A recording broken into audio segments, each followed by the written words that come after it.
शुभ्राचा आज नव्या नवरीच्या रूपात सरदेसाई घरात गृहप्रवेश झाला. प्रज्वलसारखा देखणा आणि चांगला शिकलेला मुलगा जावई म्हणून आपल्याला लाभला याचा शुभ्राच्या आईबाबांना खूप आनंद झाला होता. शिवाय सरदेसाईसारखे एवढे नामांकित घराणे आपल्या मुलीला लाभल्याबद्दल तर त्यांनी देवाचे आभारच मानले.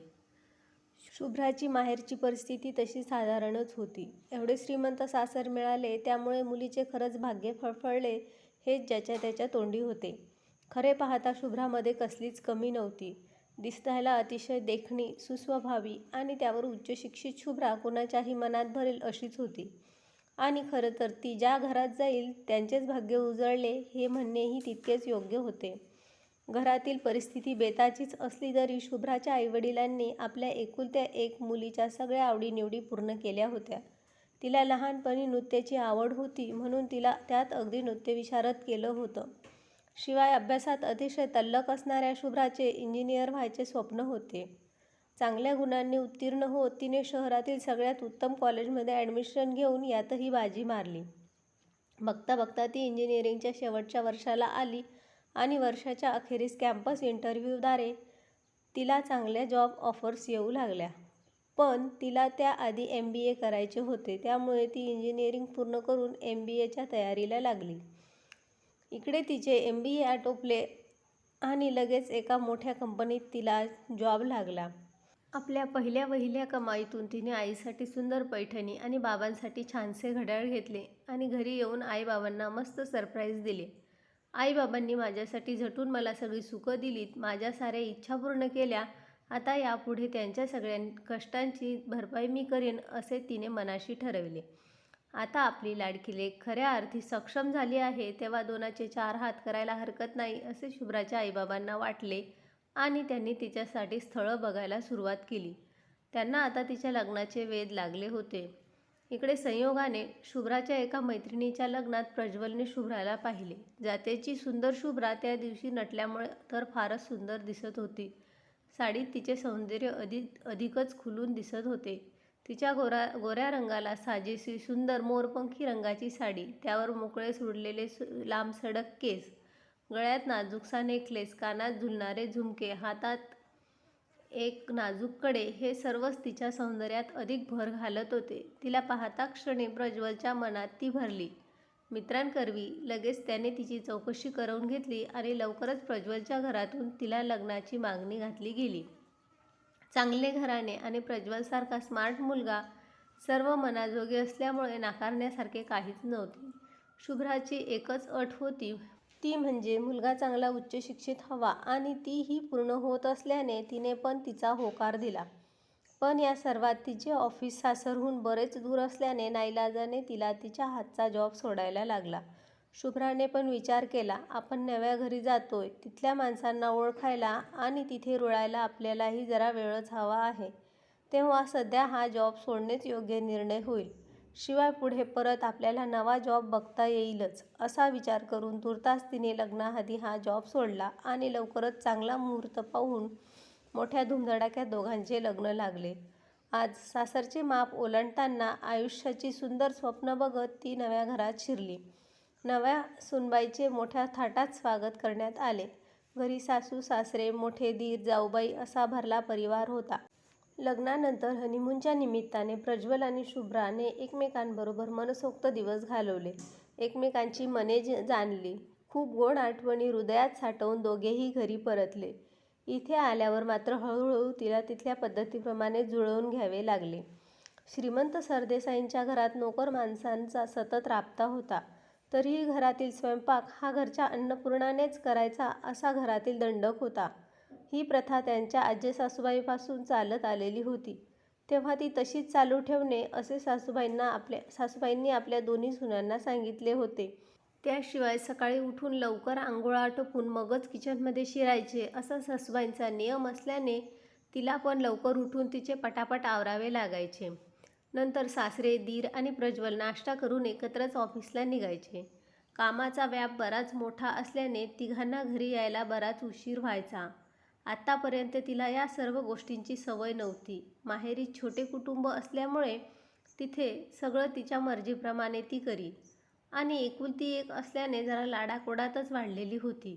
पण आता इथल्या चालीरीतीप्रमाणे वागणे तिला भागच होते आणि ती अगदी मनापासून ते सगळं शिकत होती.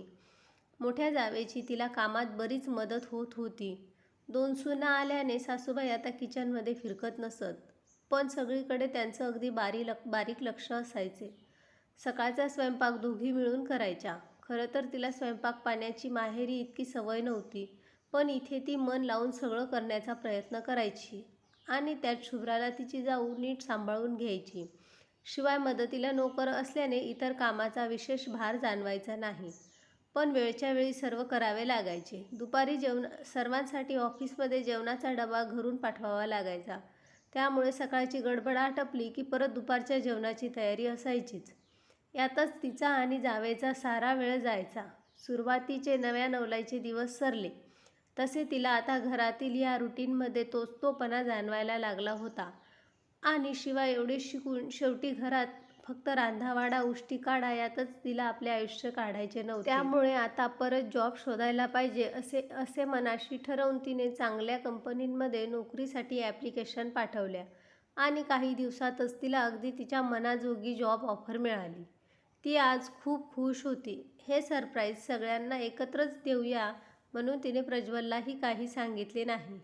रात्री जेवताना तिने आनंदाची बातमी सगळ्यांना सांगितली, पण ते एकूण कुणाच्या चेहऱ्यावर आनंदाचे भाव नव्हते आणि सासऱ्यांच्या कपाळावर आलेल्या आठ्या मात्र तिच्या नजरेतून सुटल्या नाहीत. लगेच तिला सासऱ्यांनी एका वाक्यात सांगितले, आपल्या घरच्या सुनांना पैशाची कसलीही कमी नाही, त्यामुळे त्यांना बाहेरची नोकरी धरायची काहीही आवश्यकता नाही. बाकी सगळे मात्र अगदी चूप होते. तिच्या डोळ्यात तेव्हा टचकन पाणी आले. कसेबसे तिने ते लपवले. प्रतिष्ठेच्या आड बायकांच्या महत्त्वाकांक्षा चिरडून टाकणाऱ्या, मागासलेल्या, बुरसटलेल्या विचारसरणी जोपासणाऱ्या कुटुंबामध्ये राबणारी एक स्त्री हीच आपली ओळख का, हेच तिला कळेना. आपण खूप आधुनिक विचारांचे आहोत हे त्यांच्या बाह्य रूपावरूनच ते इतरांना फक्त भासवत होते, तर या कुटुंबाची खरी ओळख तर आत्ता होते आपल्याला. चांगली शिकलेली मुलगी तर यांना हवी होती, पण ती फक्त एक शोभेची बाहुली म्हणूनच का? जर मला फक्त घरात बसून अख्खा जन्म काढायचा असेल तर माझ्या शिक्षणाचा उपयोग तरी काय? असे एक ना अनेक प्रश्न तिला भेडसावत होते. मध्यरात्र उलटून गेली तरी तिच्या डोळ्यात झोपेचा मागमूस नव्हता. सासरे नाही तरी निदान तिच्या प्रज्वलने तिला समजून घ्यायला हवे होते, पण तो देखील तेव्हा काहीही बोलला नाही. याचेच तिला मनापासून वाईट वाटत होते. कुणीतरी तिची बाजू समजून घेण्याचा प्रयत्न करायचा होता असे तिला सारखे वाटत होते, पण तसे काहीही झाले नव्हते. म्हणून तिला सगळ्यांचा खूप राग आला होता. मनसोक्त रडल्यावर तिने स्वतःला सावरले. तिला यातून काहीतरी मार्ग काढावा लागणार होता. शेवटी हा तिच्या अस्तित्वाचा प्रश्न होता. दुसऱ्या दिवशी सकाळी लवकर उठून तिने तिची सगळी कामे आटपली. दोघींनी मिळून जेवणाची तयारी केली. आज सासूबाईंनी खास त्यांच्या हातची बासुंदी केली होती. तिघीही एकत्र जेवायला बसल्यावर शुभ्राने दोघींकडे विषय काढला. आई, खूप मोठी जॉब ऑफर आलीये मला. तुम्हाला खरंच आनंद झाला नाही?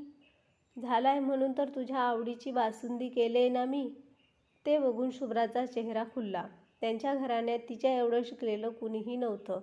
आपल्या शिक्षणाची कसलीही घमेंड न बाळगता शुभ्राने घरातील सगळं सांभाळलं होतं. त्यामुळे तिचं त्यांना खूप कौतुक वाटायचं आणि आज तर दोघींना तिचा खूप अभिमान वाटत होता.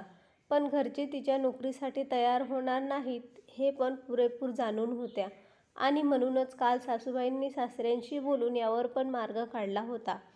पण शुभ्रासाठी ते एक सरप्राईज ठेवलं होतं. दुसऱ्या दिवशी सकाळी सासरे, दीर आणि प्रज्वल नाश्त्यासाठी बसले तेव्हा तिच्या सासूने शुभ्राची नाश्त्याची प्लेट भरली आणि तिलाही त्यांच्याबरोबर बसायला सांगितलं. ते बघून तिला काही कळेनासे झाले. तेव्हा सासरेच म्हणाले, सुनबाई, तुमच्या ज्ञानाचा उपयोग आम्हाला इतरांसाठी मान्य नाही, म्हणून आम्ही तुम्हाला बाहेर नोकरी नाकारली आहे. कारण आजपासून तुम्ही आपली कंपनी जॉईन करताय. तुमच्या आधुनिक तंत्रज्ञानाचा उपयोग आपल्या कंपनीच्या भरभराटीसाठी करा. तेव्हा पटकन आटपा आणि प्रज्वलबरोबर आजपासून ऑफिसमध्ये या.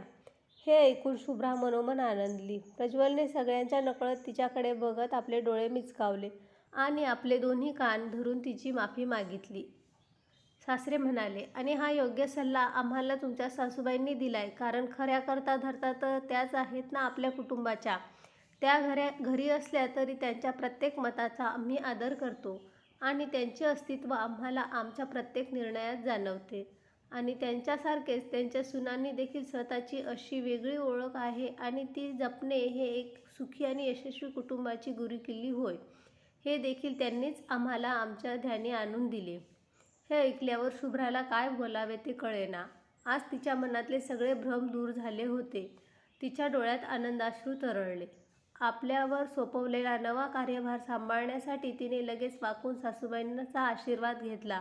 तसे त्यांनी तिला जवळ घेत म्हटले, आपण आपल्या जुन्या रूढी परंपरा सांभाळून नव्याचेही मुक्त हस्ताने स्वागत केल्यास नव्या आणि जुन्याचा छान मेळ साधता येतो आणि तेव्हाच व्यक्ती स्वातंत्र्यही जपले जाते.